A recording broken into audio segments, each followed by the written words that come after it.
Hello everyone, change of location for today. Today I'll be reading chapter 22, The Boy Who Sailed the Ocean in an Armchair by Lara Williamson. The publisher is Usborne and the ISBN number is 97814095 Chapter 22.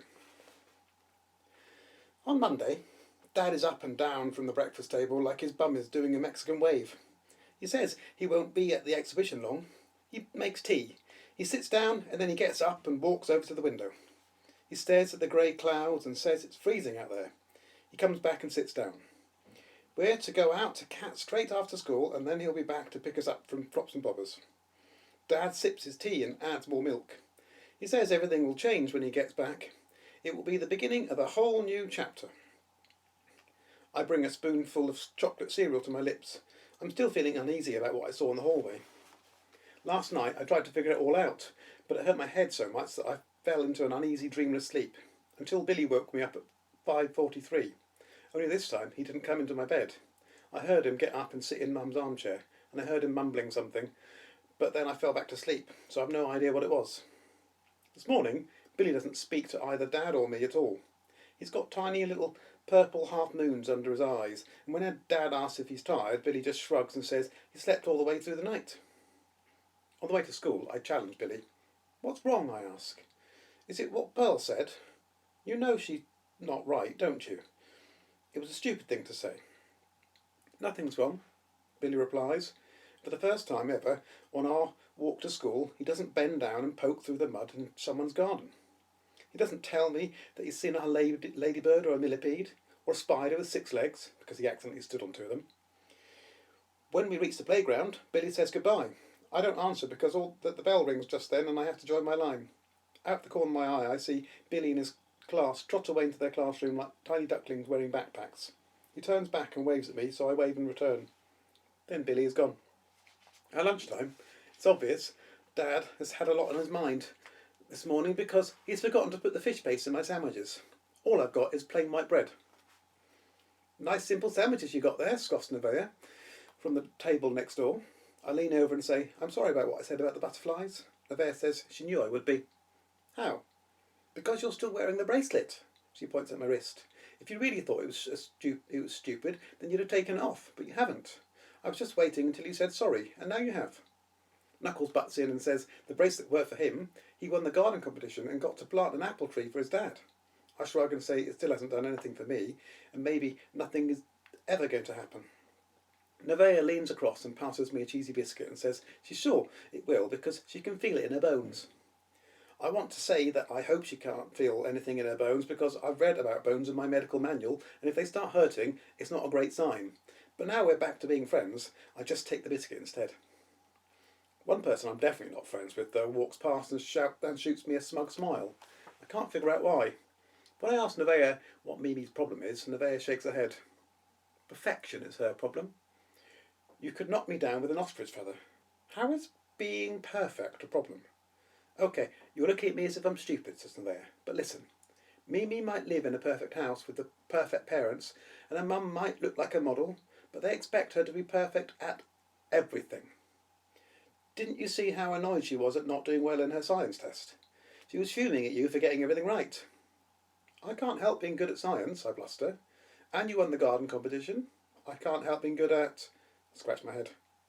Nevaeh explains that Mimi is probably a bit envious because she was used to getting the gold stars for everything until I came along. Did you know we used to be best mates, and now I go around to her, and I'd go around to her house all the time? I shake my head. Nevaeh continues. But her mum didn't like us messing up their perfect house, and her mum made her do all these after-school clubs. We kind of drifted apart after that. I don't think she's got any real friends anymore.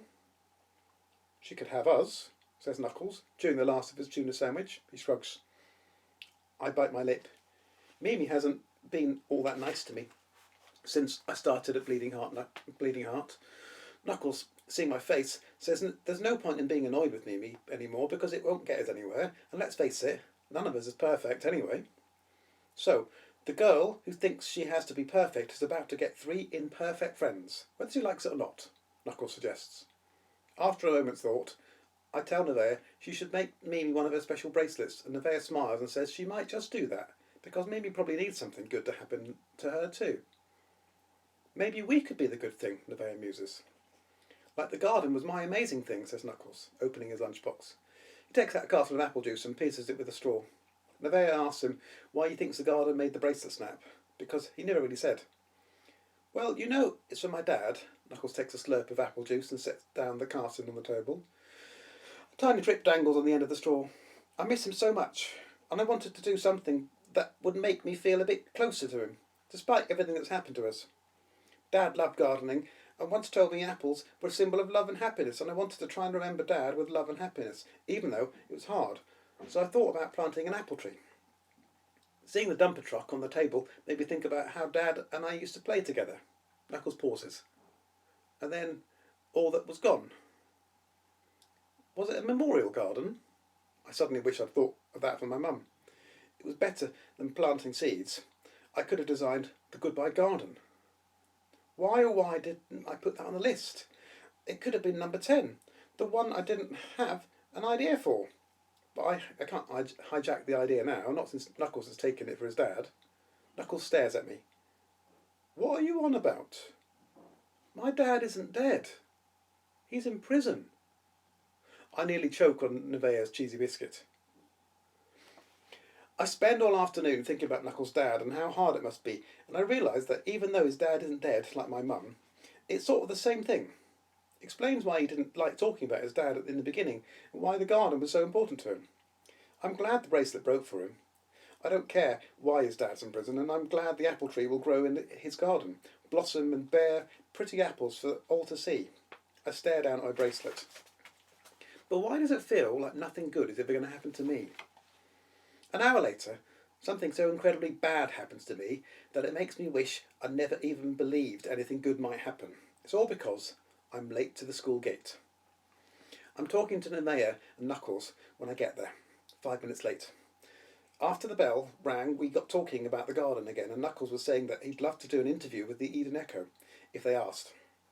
Knuckles says he used to feel bad talking about his dad, because when he said his dad was in prison, it made others treat him differently. Either they stopped being friends with him, or they felt sorry for him. So he kept quiet. But the garden made him feel better. It was as if his dad wasn't gone. As if he was right there in the garden, and everyone thought the garden was amazing. It made Knuckles feel special, and feel that his dad was special too. I didn't notice how slow we were walking, and at first I didn't notice that Billy's not there at the gate, waiting for me.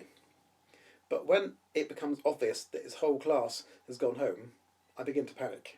I tell Nevaeh and Knuckles to wait at the gate for Billy while I run around the school, checking the classrooms and the toilets, checking the muddy patches.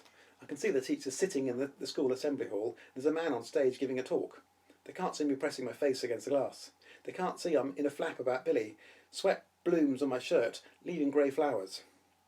Billy hasn't come to the gate yet, shouts Nevaeh as I run back towards her, but he can't have gone that far. I'll just text Mum and tell her I'm helping you look, and I'll be home soon. She starts punching the words into her mobile phone. I'll help too, says Knuckles. Billy will turn up. He must be around here somewhere. No matter what they say, there is a horrible feeling in my stomach that won't go away. Billy said goodbye this morning, and I didn't say a proper goodbye back. Did it mean something? At the time I didn't think.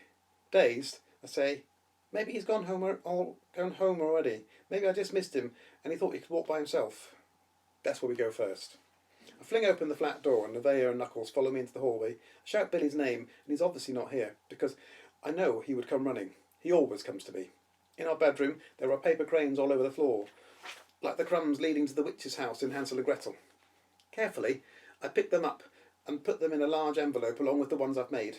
I know I wasn't able to make 1,000 in the end, nowhere near, but for some reason I want all the paper cranes with me because I'm hoping their magic will bring me my biggest wish of all, finding Billy. Billy has to come back, I tell myself. Nevaeh stops and looks around and says our living room is lovely and the lilies are pretty. I look at our living room again. Maybe it's not so bad after all, I think, before making my way down the hall and opening the front door. This time, Snoop, including 2 new honorary members, is on a mission of a lifetime, to find Billy Rumsey. This mission cannot fail. My first thought is he'll have gone back to our old house at Huntingdown Hills. Is that where you used to live? Asked Nevaeh. I nod and say we moved recently. Perhaps Billy was taking Brian back to look at the old house. Is Brian his friend? Maybe we could bring him at first and ask, replies Nevaeh. Brian, I say, slamming the flat front door behind us and running down the steps, prefers snail mail. Before we go to the bus stop, I want to try to speak to Kat. The last time we were talking, she seemed to have such sensible ideas about everything and made me feel calm inside, like she was throwing a tea towel over my flames. Plus, she seems to have the right answers, like a mum would. Maybe she's seen Billy and I'm worrying about nothing. But the Crops and Bobbers door is locked and there's a tiny notice in the window saying back in 5 minutes. Thing is, I haven't got 5 minutes. Eventually, the bus arrives and we all jump on board and hurry towards the back. I set down the envelope of cranes and tell Nevaeh and Knuckles how Billy was sad about us leaving our old home and how Dad's girlfriend didn't come with us. I'll tell them how things have been all muddled up recently. I think Billy wanted it to be the same as it was before. I look at Nevaeh. I mean, he wanted us to stay the same, but sometimes things change even when you don't want them to. Even if you want to take a moment and stick it into a bottle and put the lid back on to save it. You can't, whispers Nevaeh. But it doesn't stop Billy wanting us to go backwards, I reply, staring at the bus window. He's only 7 and he doesn't understand. If the bus went backwards though, says Knuckles, thinking, then we'd never get anywhere other than where we started. I think that journey sounds pretty pants. Back at the beginning of every time, I'd rather go someplace new.